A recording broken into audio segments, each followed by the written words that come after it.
আমাদের বিল্ডিংয়ের যিনি কেয়ারটেকার দাদা আছেন তার ছেলের রিসেপশন পার্টি একটা রবিবার দেখে সুন্দর করে আমাদের ছাদে হয়েছিল।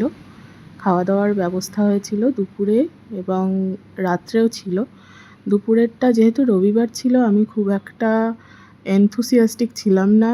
সব ছবি টবি তোলার দেরি করে ঘুম থেকে উঠেছিলাম, উইকেন্ড ছিল, সবাই গল্প করছে, আমি আমার মতো ভিডিও করছি।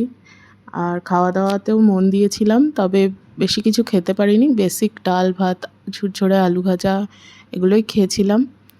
আর সুন্দর একটা সিংহাসন তৈরি করা হয়েছিল, এই যে এখানে বউ বসবে, বাচ্চারা খেলছে এখানে। ডাইরেক্ট এবার সন্ধেবেলাটায় চলে যাই। এই যে ফুচকার আয়োজন হয়েছিল আর ফটোগ্রাফার এসছিলেন।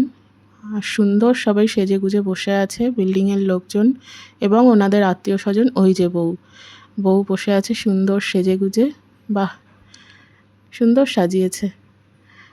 আচ্ছা, এখানে বাকি লোকজন সবাই বিল্ডিংয়ের গল্প করছে, খাবারের অপেক্ষায় বসে আছে। ফটো সেশন জোরদার চলছে।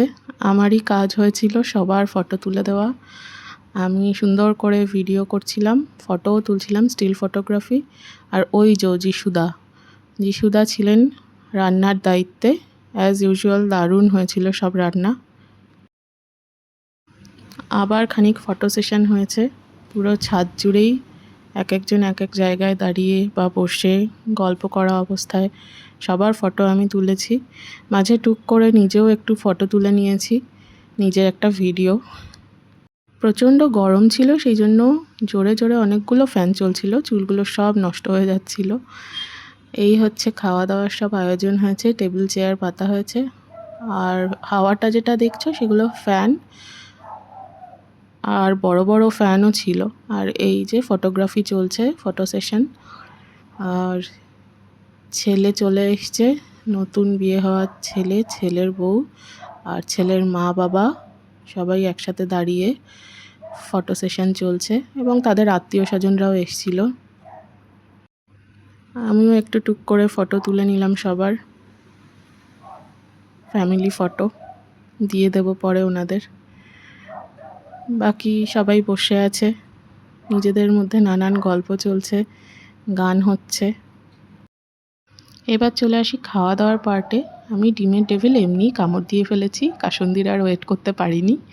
তারপরে এসেছিল লুচি আর চানা ডাল, স্যালাড ছিল সাথে, দেখতেই পাচ্ছ সবাই। আর এই যে মেন আকর্ষণ সেটা হচ্ছে খুব সুন্দর বাসন্তী পোলাও ছিল। সাথে কি আছে, এই যে মাটন। যদিও আমি খুব একটা মাটনের ভক্ত নই, তবে খেয়েছিলাম সেদিনকে ভালো মতোই।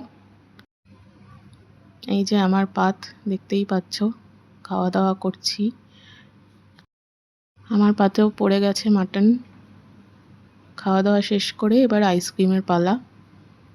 আর খাওয়া দাওয়া শেষ হলো হাজমোলা দিয়ে। এপ্রিল মাসের তীব্র গরমের মধ্যে যদি ছাদে এরকম একটা রিসেপশন পার্টি থাকে, তাহলে আমার মতো আলসে প্রকৃতির মানুষের কাছে সেটা একটা গোল্ডেন অপরচুনিটি। কোনো তাড়া নেই কোথাও যাওয়ার, শুধু সাজগোজ করে উপস্থিত থাকো আর ফটোশ্যুট করো, ব্যাস আর কি চাই।